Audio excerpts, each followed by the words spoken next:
E aí galera, Gentuber aqui. O vídeo de hoje eu acho que é um dos temas mais pedidos do canal e eu acho que é o maior empecilho para o crescimento da base de usuários do Gentoo, que é o kernel. Como compilar o kernel? O cara às vezes ele até consegue acertar todos os passos, monta o chroot, formata as partições, faz tudo certinho, mas na hora de fazer o kernel o cara se dá mal, o cara não consegue resolver. Então, o vídeo de hoje eu vou mostrar algumas técnicas que eu uso desde sempre. E, primeiramente, assim, eu acho que mostrar só o kernel que eu estou usando aqui. Eu estou usando o 578 Zen. Se eu não me engano, eu acho que essa é a versão mais nova do kernel disponível, já com os patches da galera do Zen. Como assim? Linux não é uma coisa só? Ele é, mas como tudo no Linux, há divergências. Você tem a branch principal do kernel, que é feita pelo Linus Torvalds e a galera do kernel lá, que a gente já está cansado de saber como funciona. Mas você tem pessoas com alternativas, com melhorias que não entraram no kernel oficial. Quando eu comecei a usar o Gentoo, por exemplo, mantinha um fork do kernel focado em segurança, que era o GSR Security, uma coisa assim, que era um esquema, era um kernel, era uma distribuição de kernel, quer dizer, era só um kernel modificado, né, os patches de kernel, voltados para segurança. Várias coisas desse kernel foram incorporadas pelo kernel principal do Linus Torvalds, mas outras coisas acabaram entrando no Pentoo. Lembra do Pentoo? Eu não lembro aqui se esse kernel do pessoal de segurança, se ele ainda existe. Syskernel. Syskernel tem todos os kernels disponíveis para o seu Gentoo. Kernel, o GR Security não está aqui. Mas eu imagino que as coisas de segurança dele ou entraram no próprio kernel padrão, e a galera do Pentoo tem lá também os patches, enfim. É porque assim, nessa época que existia o GR Security, não existia nem o AppArmor, que é o que o Ubuntu usa, e nem o C Linux, né? Não tinha padrão. E a molecada fez lá o GR Security, deu super certo. E várias das boas práticas que entraram ali depois foram parar no C Linux, no AppArmor, né? Coisas de segurança. Mas, olhando aqui, eu acho que realmente não tem. Então, assim, você tem o kernel do Linux, você tem o kernel de outras pessoas aí que criam seus próprios patches e modificações, mas que eles não têm tempo de lidar com a burocracia do kernel principal, da linha principal, ou filosofia mesmo, e elas distribuem esses patches para quem quiser usar. Software livre é isso. O cara faz o que ele quiser, distribui o patch depois. Eu posso destacar aqui alguns grupos que desenvolvem alguns kernel. Tem o pessoal do Liquorix, focado muito em Debian, focado totalmente em Debian, na verdade. Você tem o pessoal do Zen e você tem o kernel a linha do Concolivas também.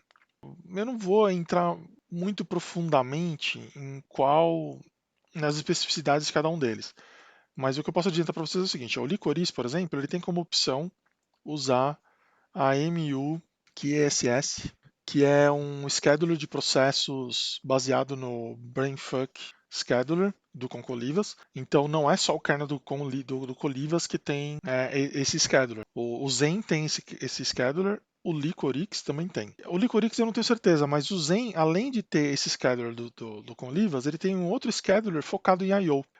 O Zen kernel ele tem várias modificações focados muito na questão do desktop mesmo, não necessariamente real time, apesar de melhorar bastante a questão de responsabilidade, mas não necessariamente as prioridades são real time. Então, por esses outros motivos, eu sempre fiquei dividido entre o kernel Zen e o kernel do Colivas. Por uma questão de disponibilidade, atualmente eu estou usando o Zen e eu recomendo vocês usarem o Zen também. Por quê? Porque o kernel do Colivas ele não é tão bem mantido. Às vezes, ele simplesmente não funciona. E não tem o que fazer. O cara é um só. Agora, o Zen Kernel já é uma galera. O Licorix é uma galera maior ainda. Tem mais gente ainda como botar a mão no Licorix. Essas distribuições de kernel, além de distribuição do sistema Linux, você agora também tem distribuição de kernel. Nessas distribuições de kernel, eu prefiro o Zen atualmente. O Zen ele está disponível também para Arch Linux. Ele estava disponível no Manjaro, não sei o que aconteceu, acho que tiraram. Eu acho que tem para o Fedora, mas não é oficial, você tem que instalar um repositório fora,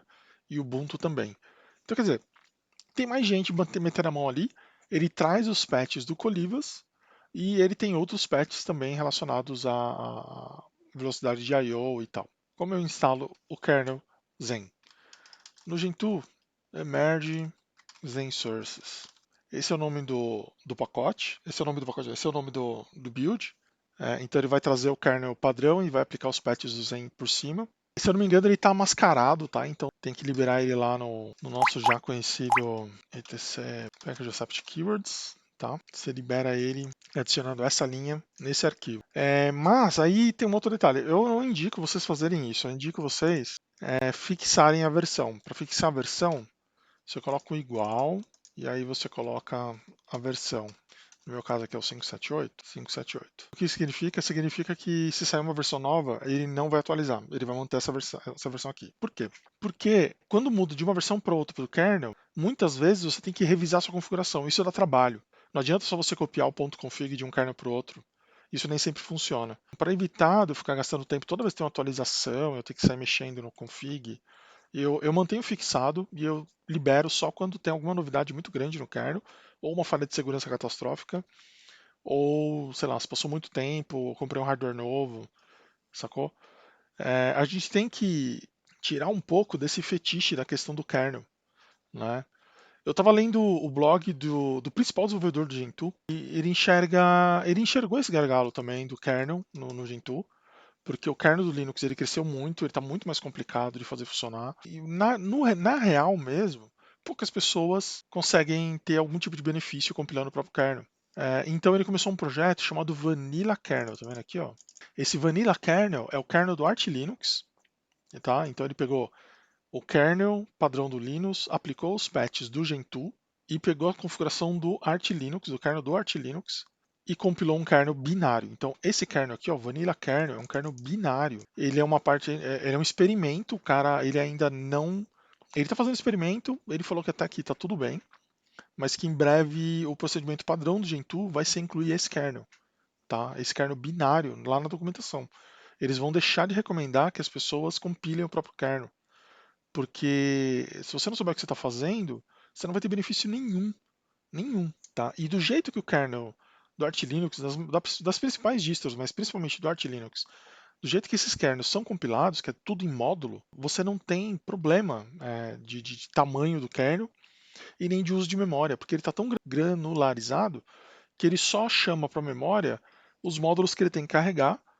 E o kernel do Arch Linux, se eu não me engano, é 8 MB. É um kernel muito pequenininho e o resto é tudo módulo. Então, se você tem pouco hardware plugado, ele vai gastar quase nada de memória. E esse Vanilla Kernel, ele tem essa mesma filosofia. Então, é isso. Sinal dos tempos, galera. Recompilar seu próprio kernel nem sempre tem benefício. A maior parte das vezes não tem mesmo. Se a pessoa não souber o que ela está fazendo, ela vai se perder. E colocar isso como uma coisa para você fazer no Live CD, quantas vezes eu compilei kernel, configurei e compilei kernel no Live CD do Gentoo, cara. Que é essa é uma coisa, por exemplo, que eu não faço mais. Eu prefiro usar até o kernel da próprio Live CD. Eu copio ele, simplesmente copio ele, para poder ter um kernel para a máquina botar com um kernel de verdade ali e eu poder construir meu sistema com mais calma depois. Então, minha recomendação: use o Vanilla Kernel. Está instalando o seu Gentoo? Usa esse kernel. Não vai inventar moda de querer compilar seu próprio kernel durante a instalação, durante a sua primeira instalação do Gentoo. É um erro, é um equívoco. Eu espero que o pessoal resolva isso. O Fantu, por exemplo, meu, o Daniel Robbins desencanou de manter o próprio kernel também. Ele está usando o kernel do Debian. E ele não está errado, não. Essa coisa de compilar kernel é para usuário mais avançado, quem está querendo extrair um pouco mais de FPS. Então, usem o Vanilla Kernel, se possível. Beleza? E aqui a gente tem outros kernels aí interessantes também. Tá? Tem o kernel do Gentoo. Esse kernel, Gentoo Kernel B, Gentoo Kernel Bean é o kernel, se eu não me engano, é o kernel do Live CD. Você tem o Gentoo Sources, né, que a documentação indica para as pessoas instalarem. Você tem o PF Sources, que é mais uma dessas distribuições de kernel, cheia de patches de usuários para resolver determinado tipo de problema. Tem o RT Sources e tem o Zen Sources. O Xbox Sources é o kernel para você botar o Linux no Xbox, se eu não me engano, o Xbox original.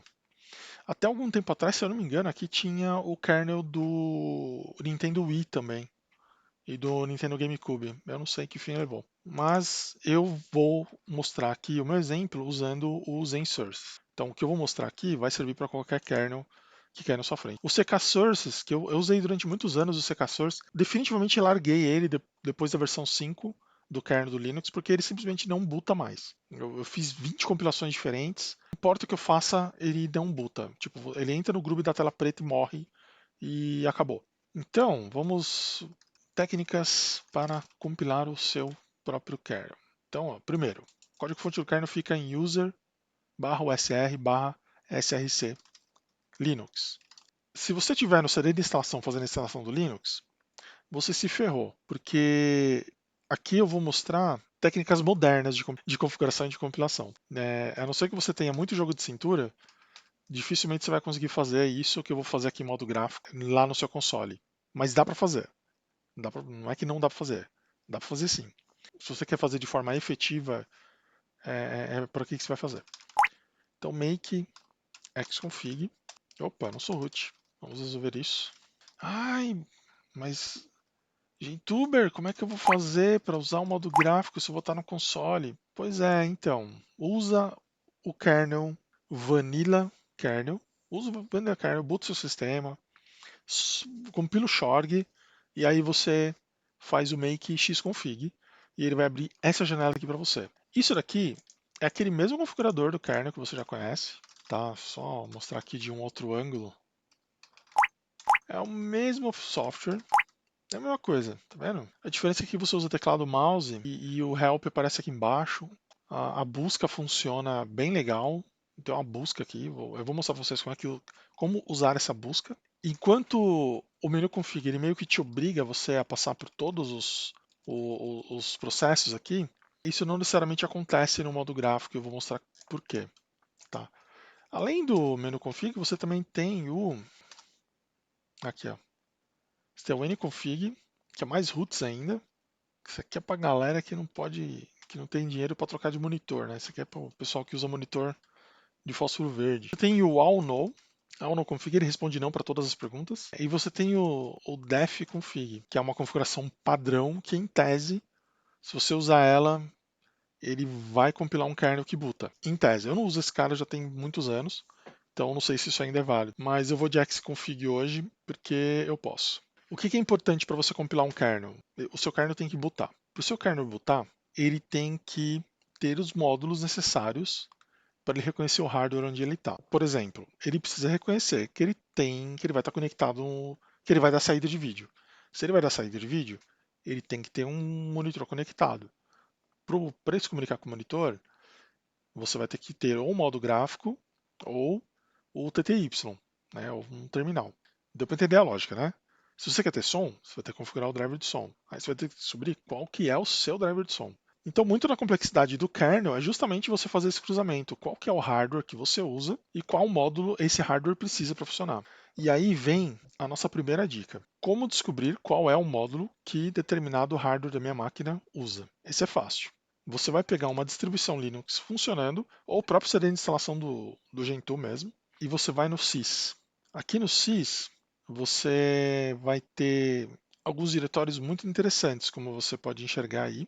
Isso aqui basicamente é um reflexo da sua máquina. Então, se você tiver em sys devices, o sysclass está dividido por classe, não por interrupção. O que a gente consegue ver aqui?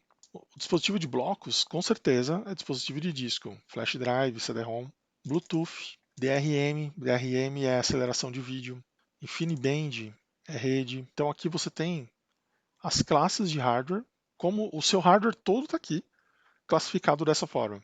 Graphics, beleza, CD device, driver, module, tá aqui, ó. Então a lógica é sempre essa, ó, sys, class, aí você vai colocar qual que é o tipo o que você está procurando, né? No caso aqui graphics.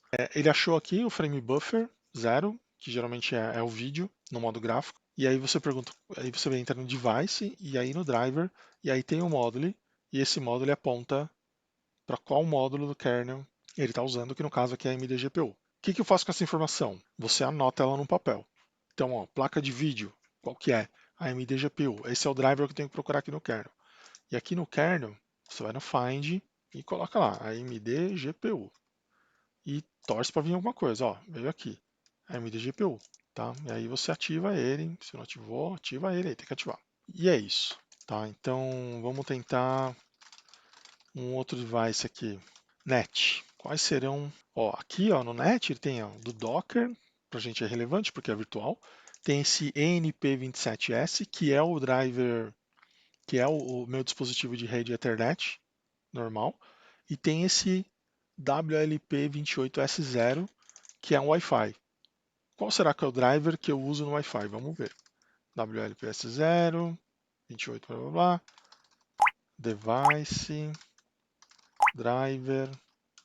E a gente vê qual que é o módulo. ATK9K. ATH9K. A gente procura aqui, ó. ATH9K. Manda buscar. Opa, tá aqui. E aí você já vem aqui e já vai marcando. Então, quer dizer, você vai fazer isso para toda categoria de hardware que você precisar.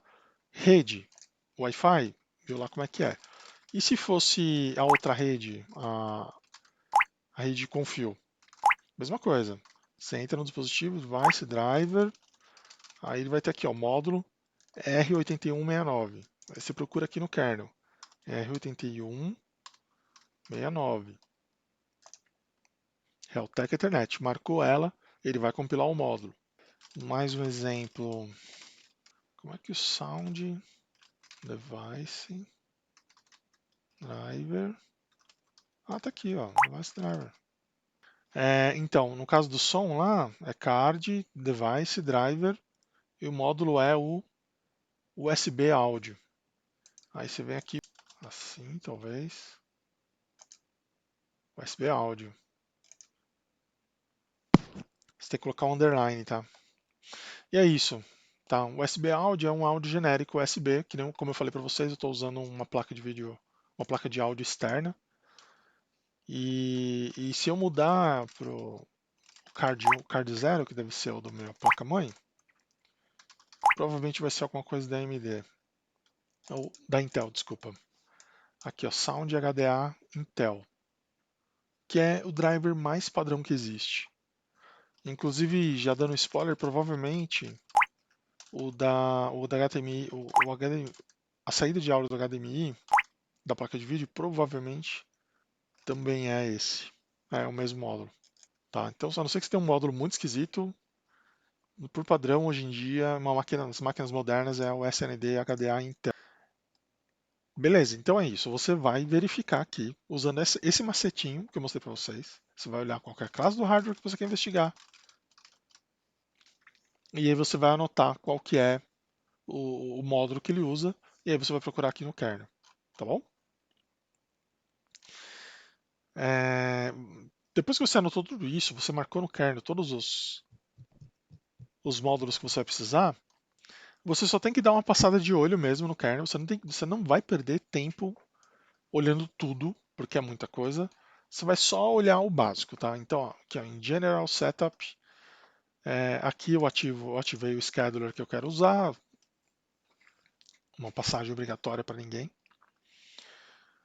Geralmente o padrão que vem ele já é o suficiente para o negócio bootar. Então esse General Setup é tipo, qual que é a compressão que você quer usar no kernel? Qual que é a diferença da compressão que você quer usar? É o tempo que ele vai demorar para carregar na hora que você dá boot, o quanto de espaço em disco o kernel vai ocupar. Mas como eu falei para vocês, o kernel do Arch Linux tem 6 mega. 6 mega. Então não é para se preocupar tanto com isso. Você tem aqui a opção de colocar o nome da máquina direto no kernel. Por que que isso existe? Porque se você for fazer boot por rede, isso pode ser importante. Porque na hora que o seu kernel bootar e ele for chamar o servidor que vai trazer o resto do sistema, ele tem que se identificar. Ele pode se identificar pelo nome da máquina, pelo nome do que está no kernel, e aí o servidor vai mandar exatamente o sistema que ele precisa. Outra técnica é você pegar o MAC address também, né, da placa de rede. Mas você pode pegar pelo nome do próprio que está aqui marcado no kernel. Facilita a configuração de rede. Habilitar o swap, importante. Aqui geralmente, cara, você não tem muito o que mexer. No caso aqui, ó, você tem Preemption Model.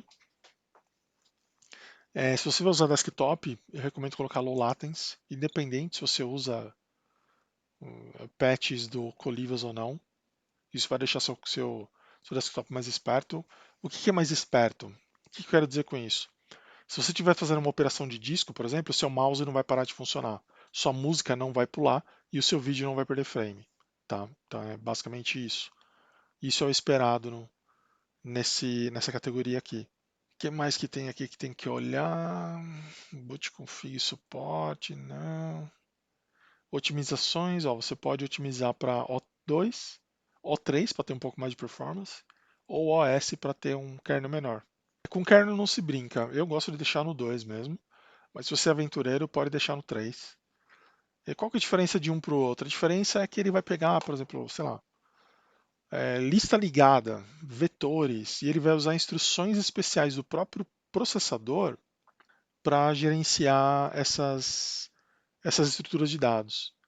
E aí, dependendo do seu processador, ele pode ter algum ganho de desempenho se o seu processador for moderno o suficiente e se o programa que vai usar esse recurso for otimizado o suficiente. O kernel do Linux ele usa. Então, realmente, se você colocar o O3, vai ter um ganho de desempenho. Por outro lado, outras coisas podem não funcionar tão bem. No caso, o kernel ele tem um timer interno dele, né, para ele trocar os processos de lugar, essas coisas todas. Quando você usa o AMU QSSS, ele não tem esse tique, porque cada processo vai trabalhar com um clock diferente, dependendo do que esse processo vai fazer. CPU time, tal, tal, tal. Repara que eu não estou mexendo em quase nada aqui, tá? Tá tudo no padrãozão. Minha recomendação é, bota um padrão legal e aí você mexe uma coisinha por vez. Aí você recompila, testa, aí você mexe mais uma coisinha. Nunca mexa muita coisa ao mesmo tempo, porque se sua máquina parar de botar, você não sabe por quê. E tem mais 1 milhão de opções. Engraçado, isso aqui tá desligado. Enfim, habilitei. 16-bit kernel. Aqui processador. DMA, importante. Nossa, vocês não sabem a revolução que foi minha vida quando surgiu esse DMA no kernel. Você tem múltiplos cores, você liga lá, o Symmetrical Processor, blá blá blá. Aqui os padrões todos me atendem. Aí tem umas coisas da Intel aqui, não vou tirar. Aqui eu escolhi o meu processador, que é um Zen de primeira geração. Você tem um Zen de segunda ou terceira geração, você usa o Zen 2. A gente ainda não entrou no Zen 3. O Zen 3 eu acho que é o Zen da série 4000, mas aqui tem todos os processadores que você puder imaginar. Tem vantagem você escolher o kernel para o seu processador, tá? Porque tem algumas configurações do próprio kernel que ele faz automaticamente. Quando você escolhe determinado tipo de processador, ele nem pergunta, ele simplesmente faz a configuração por baixo dos panos lá e carrega os módulos corretos. Aí aqui ele tem mais umas perguntinhas. SMT Hyperthreading, sim, nós queremos. Aí ele tem aqui o scheduler. Ele tem alguns tunnings do scheduler. O LCC, no caso do Zen, o LCC ajuda, porque o Zen ele tem vários, ele tem, acho que se eu não me engano, a memória cache, ela está separada, ela tem um pedacinho para cada núcleo, né? Ele não tem um cache grande para todo mundo, para todos os núcleos acessarem. Ele tem um pedacinho e tem um cachinho, um cachezinho pequenininho para cada núcleo ou para cada conjunto de dois núcleos, eu não lembro agora. Cara, ele resolve esse problema. Ele compartilha ele compartilha os trabalhos nos processos, nos núcleos, de acordo com a disponibilidade do cache também. Ele leva isso em conta. Então isso é importante, está marcado aqui. Repara que eu não estou desligando as coisas de Intel, tá? Tá tudo aqui. Apesar que dá para desligar, é seguro se você usar AMD. Ou se você usa Intel também, é seguro você desligar as coisas de AMD. Frequência do timer. Esse aqui é o seguinte: se você usa o MU QSS como scheduler, que eu estou usando, você coloca em 100 MHz. É seguro. Por quê? Porque esse scheduler que eu estou usando ele não tem timer. Por padrão, tudo que ele não conseguir enquadrar, ele vai botar no timer de 100 MHz, 100 Hz, desculpa. Ele vai botar no timer de 100 Hz, então isso garante que o que tiver em execução vai continuar executando por mais tempo e vai ser mais rápido. E isso vai diminuir bastante o overhead do sistema porque não vai ter tanta troca de contexto. E para as outras coisas, ele não tem timer mesmo, então não faz diferença. Tá? Então é bom você manter em 100. Se você não usa o scheduler do Colivas, né, o MU-QSS, você coloca você coloca em 100 Hz, né, 1 kHz. Tá? Para desktop é mais adequado. Esse 100 geralmente a gente usa em servidor. Mas se você usa o scheduler do MUQSS, você pode usar esse cara aqui tranquilamente, até melhor.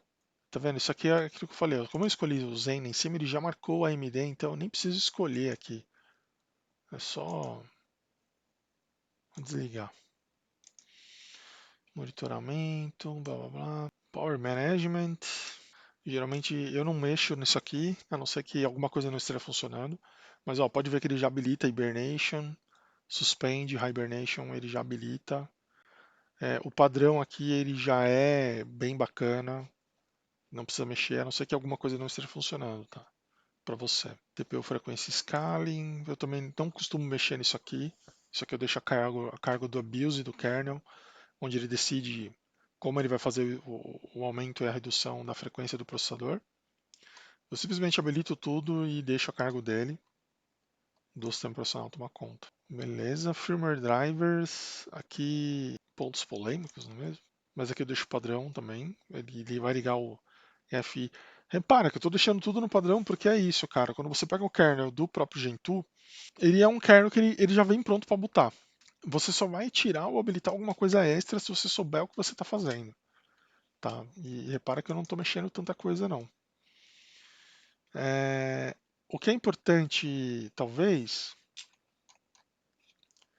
quer ver? Power Management aqui não vou mexer nada, firmware também não vou mexer. Virtualização, se você vai usar virtualização, você tem que habilitar isso. Importante.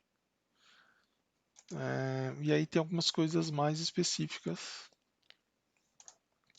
Block Layer, por exemplo, você tem que ver se o tipo de partição PCBIOS, que é do DOS, e FIGID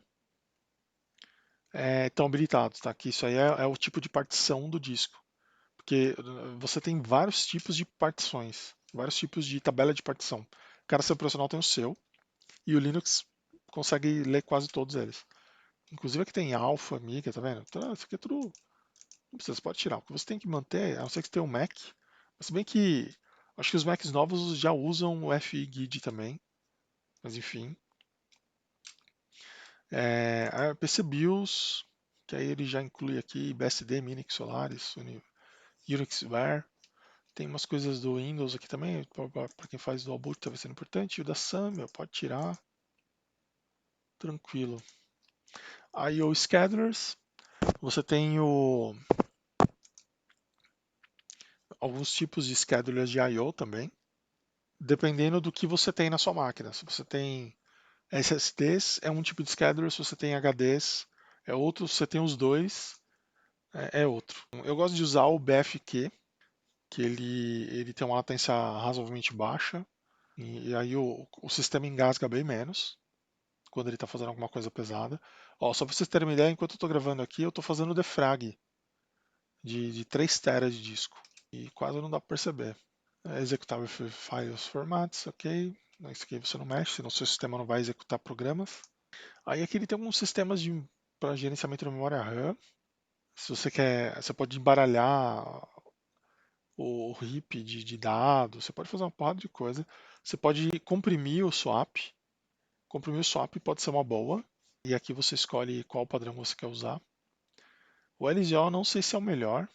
Eu acho que o Z Standard é o melhor. Ele é mais rápido e comprime mais. Mas eu não tenho certeza. Esse aqui é o tipo de coisa que seria bom testar. Mas eu não vou mexer com isso não, por enquanto. Até porque eu acho que para ligar isso você tem que passar um parâmetro no FSTab lá na hora que for ligar o swap. Aqui, ó, Enable Compressed Cache for Swap.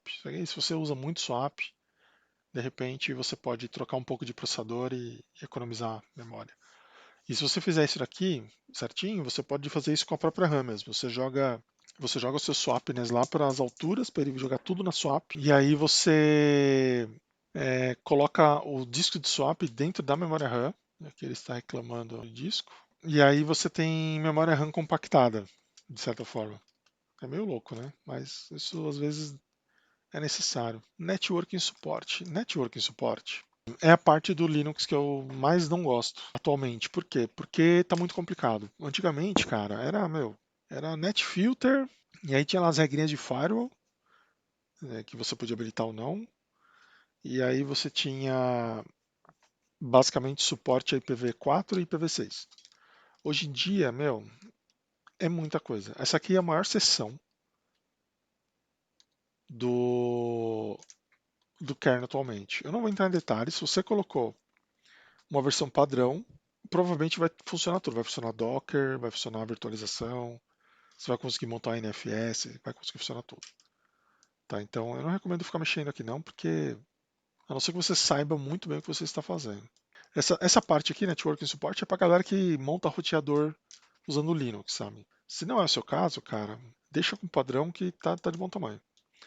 Device Drivers é onde a gente conta os drivers de dispositivos, né? Então, todo aquele exercício que a gente fez aqui no começo, de achar os drivers, provavelmente esses drivers estão aqui dentro dessa categoria Device Drivers, que a gente meio que já fez um catadão aí. A gente garantiu que o gráfico vai subir, vai ter som e vai acessar o disco. Já é um bom começo. PCMC, meu, ninguém mais usa isso. Bora tirar de cara. MTD Device, para dar suporte. Então, ó, o que tem que fazer? PCI suporte tem que estar aqui. PCI é onde você pluga tudo, basicamente. O LSPCI te diz o que você tem plugado na sua máquina. Esse também é um caminho para você encontrar qual é o driver que você vai usar, que você tem que compilar, né? Porque ou tudo é PCI ou é USB nos computadores modernos, né? PCMC hoje em dia não se usa mais, é o famoso PC Card. Bus Devices. Esse MTD é tipo uma memória RAM com persistência. É tipo aquele Optane da Intel. Aquele Optane da Intel ele está nessa categoria. Suporte a porta paralela. Block devices é importante. Aqui, ó, suporte a disquete. Esse null test aqui é importante para virtualização. Sem ele o Docker não funciona. Ela comprime memória RAM. Suporte a loopback é importante também para você montar ISOs. Criptografia também. ATA over Ethernet, se você quiser usar discos remotos, é interessante. Interessantinho. SATA. Esse SATA é o SATA mesmo? Não, esse é um SATA específico. Esse aqui deve ser aquele SATA que dá os 5 GB lá, que está escrito que ele dá. Suporte NVMe, sua máquina tem, você tem o disco, ó, aqui que se habilita. Eu até tenho, eu tenho um SSD que eu paguei muito barato e NVMe na minha máquina, só que o SSD veio com defeito, não vale a pena acionar a garantia, porque eu comprei lá no AliExpress. Desastre. Miscelâneo devices, geralmente você não precisa de nada do que está aqui. ATA, blá blá blá, isso aqui é o famoso, é o IDE antigo. SCSI Device Support, como eu falei, você tem que habilitar o SCSI, você tem que habilitar o SCSI Disk, SCSI CD-ROM, SCSI Generic, senão você não boota, beleza? Não boota. A não ser que a sua máquina seja muito antiga, e muito antiga eu tô falando 15 anos. Se a sua máquina tem SATA, é isso aqui que você vai usar. Se você usa IDE, você tem que usar esse aqui, ó. O serial ATA e o paralelo ATA, o famoso libpata. Não habilite esse cara aqui de cima, só esse aqui de baixo. E aí você escolhe aqui qual que é o chipset que você usa. E aí para você saber qual é o chipset que você usa, você vai usar aquela técnica que eu te falei aqui, o sysclass, acha lá o block device, acha lá qual que é o SDA, SDB, né? Você vai ver qual que é, identifica qual que é a controladora do seu IDE e aí ele vai te dizer qual que é o driver que ele usa aqui, que nessa época ainda fazia sentido ter tudo isso de fabricante de chipset IDE. Hoje em dia não tem mais isso. Se você usa RAID, LVM, isso habilita aqui. FireWire, nossa, saudades do FireWire. Não precisa mais, FireWire tá morto. Macintosh Devices. Aí você tem Network Device. Network Device é driver de placa de rede. Se você fez aquele exercício comigo aqui no sysclass, você não precisa mexer em nada aqui, você já sabe quais são os drivers que você tem que habilitar. Tranquilo. Aí aqui tem alguma coisa de I/O, se você usa joystick, coisa e tal, PS2, teclado mouse PS2, né? Character Device. Esse aqui é importante, sem ele você pode não botar sua máquina. Você tem que ativar o TTY, isso é obrigatório, o seu Linux não vai funcionar sem isso. At all. Ele nem boota. Suporte a terminais virtuais. É bom habilitar o Unix 98 PTY no suporte, é legal. Mas aqui são alguns tipos de terminal físico, não nos interessa. Suporte a terminal na porta paralela. Isso gente, isso acontecia. Isso aqui só para você. O que que significa? Isso aqui é legal. É o seguinte, você ligava o seu computador na impressora e a sua impressora virava o seu monitor. Então você dá um LS, a impressora imprime LS e ela vai imprimir a saída do comando LS. Isso antigamente era muito usado em impressora matricial. E a impressora matricial ele funcionava exatamente como se fosse o terminal. O terminal mesmo ele é como se fosse uma impressora. Se você parar para olhar, ele imprime uma linha por vez e você não consegue editar o que foi impresso. É uma impressora, só que é na tela. Tá? Então é daí que veio a ideia. Aqui não tem mais nada importante. E se eu dou suporte, é interface humana-computador. Se habilita o básico do básico aqui. SPI, o que é isso? Tá, entendi. Isso aqui é para leitores de cartão e coisa e tal. Esse GPIO aqui, se você vai rodar no Raspberry Pi, esse kernel, alguma coisa assim.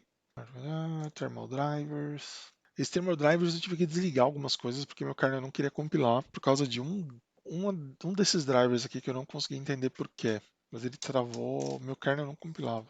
Multimídia suporte, então se você vai usar câmeras USB, webcam, né? É aqui que você vai usar. Eu uso essa câmera aqui, que usa esse driver, que é uma câmera da Logitech. Se eu não me engano, é a segunda geração da primeira webcam que foi inventada. Que aliás ele tá conectado, mas ele tá filmando sei lá o que. Mas ele tá conectado. Aqui é GameView, X. Ele tá conectado. Depois eu ativo ele. Acho que os primeiros. Ah, tá aqui, ó. Quick Express. Ele tá conectado sim. Eu só não carreguei o driver. E o driver é esse GSPCA. É exatamente o driver que sobe essa webcam. Eu acho que os primeiros vídeos do canal, onde eu filmava meu rosto, eu usei essa câmera, tá? Aquilo ali é a qualidade dessa câmera, que ela veio junto com o meu primeiro PC lá em 2000. Vídeo for Linux, blá blá blá, Media Test Drive, adaptadores de rádio. Aí aqui a gente vê uma parte que é importante, né? A gente já sabe que o nosso driver é a AMD GPU. Só que para o AMD GPU funcionar, a gente tem que habilitar o DRI, que é o Direct Rendering Manager. Ele, o AMD GPU só funciona com esse cara, tá? Não tem como fugir. Tem que habilitar o frame buffer é um negócio que é importante. Se você não habilita aqui o VGA, Graphics Support tal, você não vai ter vídeo no console, vai ter só se subir o driver. E aqui temos drivers para placas de vídeo muito mais antigas também. USB suporte, você vai ter que ligar USB e tal, aquela coisa. O USB é outro negócio que é gigantesco, tá? Então, porque dentro dessa categoria você vai ter lá placa de som USB, tá? Essa coisa toda. Mas é, aqui não falei, se você fez a etapa aqui de identificar qual que é o módulo, você pode ir direto pelo Find e habilitar só o que você precisa e pode ignorar o resto. USB-C, importante para quem usa. Memória stick da Sony, não. Nunca mais usarei. Não nessa máquina, né? Meu filho tem um notebook da Sony que usaria. Host, blá blá blá. É isso, compilar o kernel é isso. É por isso que eu digo, se você puder, use um kernel compilado e só entra para customizar isso aqui se realmente for algo que você precisa fazer. Peraí que eu estou sentindo falta de um cara aqui. Processor, power, cadê? Actor device, está aqui. Aqui, thermal, multimídia. Ah, tá aqui, ó. Nossa, eu viajei. Graphics Support, você tem que se tocar aqui. No meu caso, eu uso a AMD GPU. Eu posso até tirar esse cara daqui. Não é uma ATI Radeon. E eu posso tirar isso aqui porque não é uma NVIDIA, não é Intel, não é um virtual, não é VMware. Então isso aqui ele vai deixar. Ele não vai compilar essas coisas, então meu kernel vai demorar menos para compilar e vai gastar menos espaço em disco. Também isso, você vai passando aqui, ó, e vai habilitando ou desabilitando o que você precisa. Frame buffer, como eu falei, é importante, mas já está habilitado. Sound card é aquela lá, né? O HD áudio já está habilitado aqui. Por padrão, ele nem deixa eu desativar. Aqui o ALSA, o USB Sound Devices, aqui você tem uma placa de áudio fodona que você liga no USB aqui que se habilita. Eu usei muito essa Tascam. Aqui é o ALSA e as suas peculiaridades. E aqui você tem algumas coisas de sensores, porte USB, já passou aqui, né? Minha virtualização. Yomumu, habilitadinho. System chip específico de driver. Isso aqui é para a galera do Raspberry Pi, não é nosso universo aqui. Mais suporte I/O, tá vendo como a evolução trouxe um monte de coisas aqui que é até difícil você saber o que é, porque tem as coisas de Android aqui no meio também, configurações de FPGA, mano. Aí de importante, depois você pula essa parte de device drivers, depois que você identificou os drivers que você usa, file system. Padrão, cara. ST4, ST3, ST2 é opcional, é bom ter se você tiver algum disco aí mais isolado, Riser, O cara tá preso, já era. JFS não uso, XFS eu não uso também. O GFS estou curioso. O B3FS é o que eu uso. NIL estou curioso. F2FS. De importante aqui você tem o overlay, se você vai usar o Docker. E o TF8 que é importante. Caches é bobagem. Deveria ser ROM se você usa. O VFAT é importante para você poder usar o FI, né? Ó, EXFAT é o novo formato aí que, se eu não me engano, essa versão do Linux é a primeira, essa versão do kernel do Linux que eu estou usando é a primeira que tem esse driver oficial com suporte da Microsoft, né? Então é para funcionar melhor do que o NTFS. Pseudo File Systems tem que habilitar o proc. E aqui você tem Miscellaneous File System, que é File System da zoeira. Quem tem curiosidade nesse assunto. File Systems de rede, se você vai usar NFS, direto no kernel. Não acho que seja o meu caso, mas eu vou deixar aí. Tem Security Options, coisas de segurança, SE Linux, blá blá blá. Tem o esquema de embaralhar a memória, de mandar o endereço onde o kernel é carregado na RAM, para evitar que hackers façam hackerismos. Tem a parte de criptografia, provavelmente tem aí a parte de as seeds de sementes de números aleatórios, né? Kernel hacking, tem umas coisinhas aí para ajudar os hackers, e tem a seção de Gentoo aqui com as coisas que o Gentoo precisa para botar. Na verdade, o OpenRC, né? E é isso. Terminou o rolê. Salva. Ele vai salvar lá o .config. Para compilar o kernel, não vou fazê-lo, mas make-j o número de processadores que você tem na sua máquina mais 2. Então, tipo, aqui no meu vai ser 14. Ele vai compilar o kernel. Terminando de compilar o kernel, então make install. Ele vai jogar o seu kernel lá no boot. Make módulos install. Ele vai jogar os módulos no /lib módulos. E para gerar o init.rfs, eu uso o próprio genkernel. Tem uma opçãozinha aqui que é só para o init.run. Se eu não me engano, é um install. Eu acho que o install ele faz o init.run e já joga o kernel lá no lugar certo. Então, não me engano, é isso, é genkernel install, alguma coisa assim. E ele já vai jogar o seu kernel lá no boot. E aí você só tem que garantir que o seu mkvig vai ter a saída necessária. Ele já vai fazer um wasprobe do seu sistema e vai botar esse kernel novo bonito que você compilou lá no menu de boot. Eu acho que eu falei tudo que eu deveria falar. Não foi um passo a passo detalhado, porque, como eu mostrei aquela técnica para vocês, não é necessário você checar todas as configurações, você tem que olhar só o necessário para botar, que é modo gráfico, modo console, suporte a disco, ele tem que conseguir ler o disco, importante, ele tem que ter acesso aos file systems e aos drivers básicos, driver de vídeo, driver de input, driver de som, driver de rede, que eu mostrei para vocês como fazer. Fazendo isso, você não precisa olhar toda essa listagem do kernel.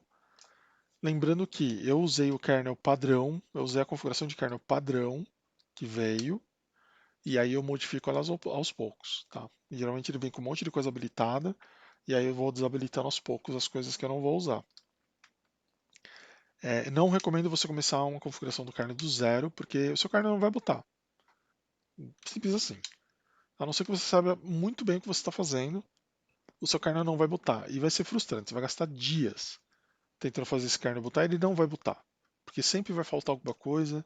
Às vezes é a combinação de uma chave de uma coisa com a outra. Então, assim, pega a configuração padrão do kernel, make def config, que é para ele gerar uma configuração padrãozão, e habilita o que está faltando. E, botou, aí você começa a tirar, tira uma coisa, compila, bota de novo, e aí você vai otimizando o seu kernel para sua máquina até ela ficar perfeito. Tá? Então, usa o Vanilla Kernel para começar, boota sua máquina, usa ela um pouco. Depois você vai se preocupar em compilar kernel, mas ó, vou falar para você que não dá tanta diferença não. O que dá de diferença, aí eu consigo até falar para você, dá mais ou menos uns 5% de diferença de frame por segundo no jogo, por exemplo. Essa é a diferença que dá. Então é mais por esporte que você faz esse tipo de coisa do que por benefício. Porque dá trabalho pra caramba e às vezes o resultado é o oposto. Então, acontece também do sistema ficar mais lento do que ele era antes, com o kernel padrãozão. É, eu deixei no comentário do vídeo aí, vai ter o link para um script que ele ajuda na detecção do hardware, tá? Ele é autoexplicativo lá, é basicamente. Eu vou rodar ele aqui só para vocês verem. Tá. Get driver e você dá para ele o que você está procurando. Tipo, SDA. Qual que é o driver da SDA? E aí ele procura no sys e ele fala, olha só, ele usa o SDMod, ele usa o HCI, ele usa o PCI port. Mesmo esquema, você procura esses caras aqui, PCI Express Port, bem que isso aqui é tão básico que dificilmente vai estar desligado. Mas é bom, você tira a dúvida, tá vendo? Certeza que você não vai fazer cagada. Ó, card 0,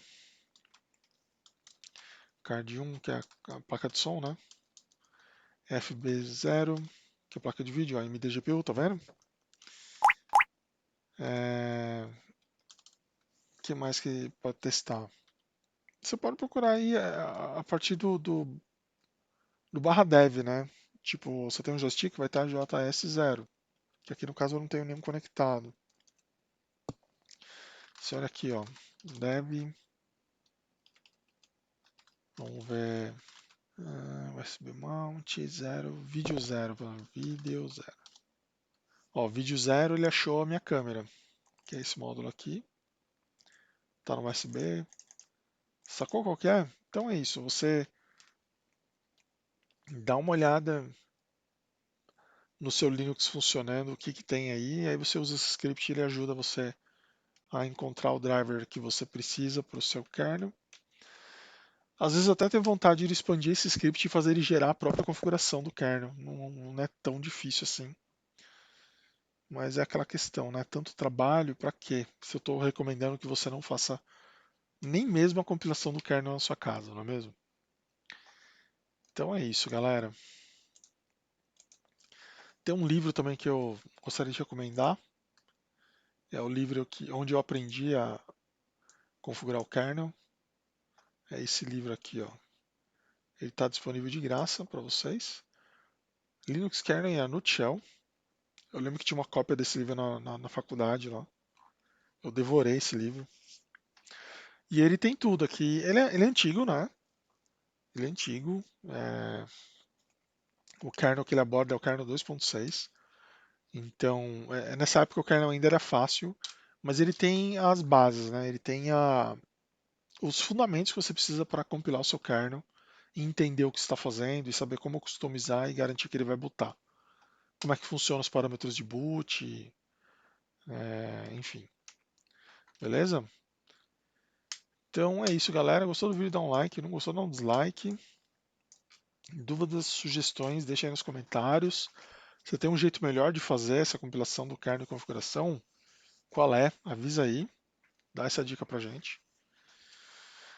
Um abraço para vocês e falou!